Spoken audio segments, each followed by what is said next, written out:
Yo, bien ou bof les potos, petite déception, j'ai bien dit petite, hein, parce qu'il faut pas dramatiser, on est champion depuis longtemps, maintenant on le voulait ce record d'invincibilité, et ben ça sera pas pour cette année, voilà. Bah oui, le foot c'est compliqué, c'est comme ça, c'est le sport, y a pas de quoi dramatiser, hein, les haineux qui viennent se moquer de nous, franchement vous avez pas d'âme, hein, parce que se moquer de nous juste parce qu'on n'est pas invincible, c'est vraiment faire les fonds de tiroir, là vous êtes en galère pour nous chambrer en fait. Mais c'est pas grave, je vais pas m'attarder sur vous, vraiment tellement c'est ridicule. En tout cas, nous ce qui nous importe évidemment c'est le match de mardi, tout le monde a ce match en tête, tout le monde ne pense qu'à ça. Alors je vais essayer de pas trop en parler ce soir, parce que c'est pas pour maintenant. Mais en tout cas, ils se sont battus jusqu'à la dernière minute. Ils se sont battus jusqu'au bout. Je pense qu'ils sont prêts. Alors oui, il y a des inquiétudes. Défensivement, on a toujours des problèmes et cette histoire de coup de pied arrêté, j'en peux plus parce que ça date pas d'hier. Donc à un moment donné, je vais pas apprendre au coach à faire ce qu'il a à faire. Il sait très bien. Et même lui d'ailleurs, qui est forcément déçu. Luis Enrique, il est forcément déçu, mais grand coach, grand monsieur. Il est parti devant la tribune Auteuil. J'allais dire célébrer. Ah non, c'est une défaite. Il est pas parti célébrer, mais il est parti féliciter, on va dire. Féliciter les supporters. Il est parti, voilà. C'est une façon aussi de dire je suis désolé pour ce record d'invincibilité. Mais en tout cas, la saison, elle est scalée. Est-ce que j'ai besoin de vous décrire la saison incroyable qu'on a vécue, qu'on est en train de vivre, on va parler au présent, hein, plutôt, qu'on est en train de vivre cette année. Et quel que soit le résultat de ces demi-finales, eh ben, de toute manière, c'est déjà acquis. On a une magnifique saison, une magnifique équipe, et le monde le sait. Le monde entier est au courant. Donc voilà, on va essayer de faire de notre mieux. Moi, j'y crois à 200%. Pour moi, ça va bien se passer. Mais encore une fois, on en parlera plus tard. En tout cas, ce match ce soir, j'ai quand même des choses à dire. Alors, comme je l'ai dit, défensivement, il y a des problèmes et les coups de pied arrêtés, j'en peux plus. On est tous déjà au courant de ce problème et je comprends pas, même si je fais confiance au coach encore une fois, je comprends pas qu'on a encore ces lacunes. Mais les stats sont affligeantes. 76% de possession de balle. Bon, alors la possession de balle, il y a bien longtemps qu'on a compris que c'est pas comme ça que t'allais gagner. Hein, ils ont 24%. C'est quand même affligeant. C'est quand même chaud. Et surtout, les tirs au but. 32 tirs au but pour le Paris Saint-Germain contre 7. Non mais, 32,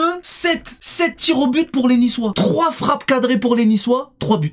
C'est incroyable. Donc on va parler de Bulka. Bien sûr, Bulka, il y en a plein, ils vont nous dire mais pourquoi on l'a vendu? Mais Bulka, mais c'est pour ça, mais fallait pas. Je t'explique. Bulka, il joue le match de sa vie là contre le PSG, il a joué toute son âme, frérot. Il a joué toute son âme et là au prochain match de Nice, eh ben il va se louper. Maintenant, la vieille excuse de dire que tous les gardiens des équipes adverses quand ils jouent contre le Paris Saint-Germain, ils se transforment en œilleur. J'en ai marre de la sortir celle-là. À un moment donné, c'est ridicule. Hein, on peut pas la sortir à chaque fois. Ils sont bons, pourquoi? J'en sais rien. Peut-être parce qu'ils jouent le match de leur vie ou peut-être parce qu'on tire sur eux. J'en sais rien, je peux pas l'expliquer. Mais bon, c'est pas systématique non plus, on va pas se mentir. Mais là, Bulka, il a mis toute son âme dans ce match. Écoute, c'est comme ça, hein. C'est encore une fois le football, qu'est-ce que tu veux faire? Après, au fond, c'est pas grave. On a perdu quoi? Ce record d'invincibilité, encore une fois. Et alors, nous, on a mieux à faire mardi soir. Et du coup, bah c'est peut-être pas par hasard que ce record d'invincibilité n'a jamais été réalisé. C'est pas par hasard, c'est bien parce que c'est trop compliqué en fait. Donc voilà, ça arrivera un jour peut-être ou pas. Moi, franchement, très honnêtement, j'en ai rien à foutre. Et je pense que toi aussi, t'en as rien à foutre. Oui, ça aurait été bien, mais c'est pas un truc qu'on recherche.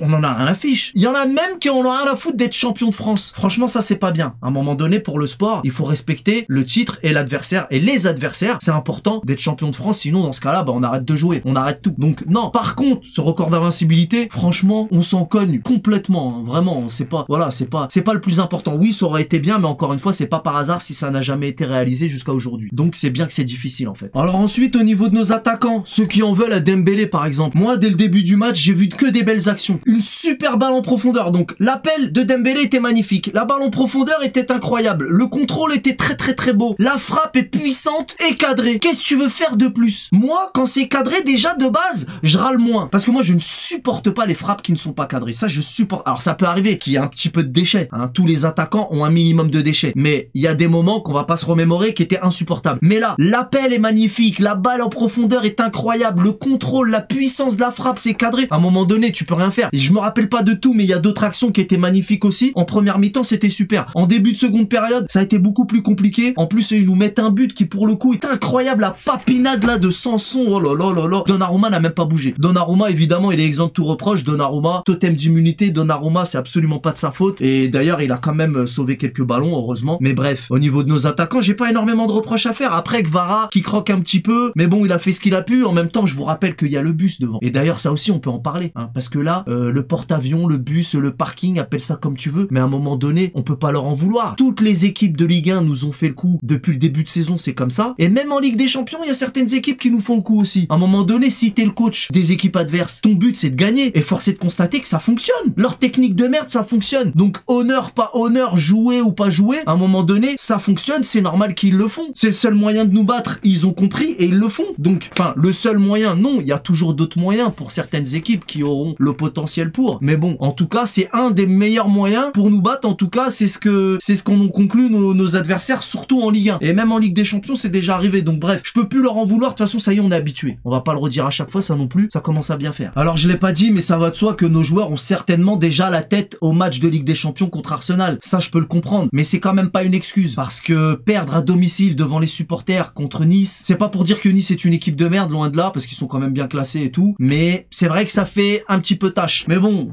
c'est comme ça, hein, tu peux pas gagner tous les matchs. On a quand même un record, on était pas loin d'un record mythique. Donc voilà, moi je leur en veux pas trop. Mais bon, on perd ensemble, on gagne ensemble. C'est comme ça les gars, et encore une fois, on y croit à 200%. Ça veut absolument rien dire. Moi, j'ai totalement confiance en nos joueurs pour ce qu'on attend tous, notamment mardi pour le match de Ligue des Champions. Je le dis avec le sourire parce que j'ai hâte. Nous avons tous hâte. Et d'ailleurs, j'ai reçu quelques messages, nouveaux concepts que je vais tenter. Je reçois des petits messages vocaux de certains d'entre vous. Donc les abonnés m'envoient des messages pour m'exprimer leur mécontentement, etc. Et aujourd'hui, il y en a un qui m'a fait sourire. Et du coup, ça m'est venu à l'idée comme ça. Je me suis dit, ça serait peut-être pas mal de les passer en fin de débrief comme ça. Alors, je passerai pas forcément ceux qui sont pertinents ou ceux qui font des super analyses. Je vous demande pas non plus de faire les comiques. Mais ceux qui me feront le plus réagir, que ce soit... Après, ça dépend du match. Quand moi, je serai énervé ou quand on sera content ou quand... En fait, celui qui... C'est pas le plus pertinent ou le plus pointu. C'est celui qui me fera réagir. Je le passerai. Dorénavant, à chaque fin de match, vous m'enverrez des messages vocaux comme ça et je les passerai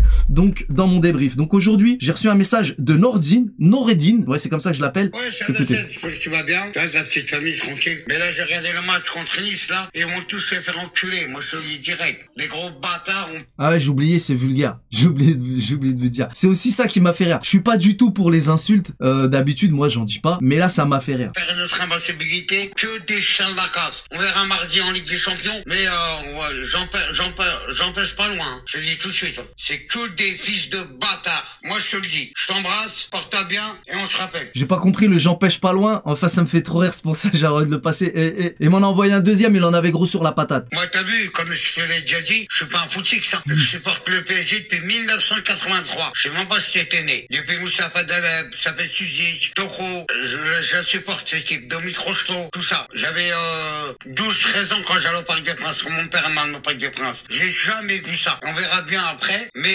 franchement, la prestation de ce soir, il y a eu un grand Boulka, gardien de bâtard, il a fait le match de sa vie, mais franchement, l'un dans l'autre, j'espère qu'on va faire un score contre Arsenal, mais ça m'étonnerait. Ok, je t'embrasse, Azette. Alors, Noureddin, t'as une voix assez particulière et tu devrais faire des vidéos YouTube parce que c'est grave marrant. Et ici, les gens sont là, pas forcément pour les analyses pointues ou les grands connaisseurs, on est là pour le divertissement. Alors évidemment, c'est surtout une passion qu'on partage et du coup, on s'exprime dans l'espace commentaire et vous me suivez pour mon côté passionné, vous l'êtes aussi. Et cette histoire aussi de supporters de footix, qui est un footix, qui ne l'est pas. Je l'ai déjà dit, mais les gars, sur internet, c'est le concours. Ouais, non, moi, ça fait plus longtemps que toi, moi. Noureddin, tranquille, on n'a pas besoin de ça. Mais en tout cas, c'est grave marrant. Donc, j'avais envie de passer un petit peu trop vulgaire quand même, mais c'est pas grave. Donc, dorénavant, je tente le coup, pourquoi pas. À chaque fin de débrief, vous m'enverrez des messages vocaux comme ça et je réagirai. Et comme je l'ai dit, c'est pas forcément les plus limpides, les plus pointus. C'est ceux qui me feront réagir selon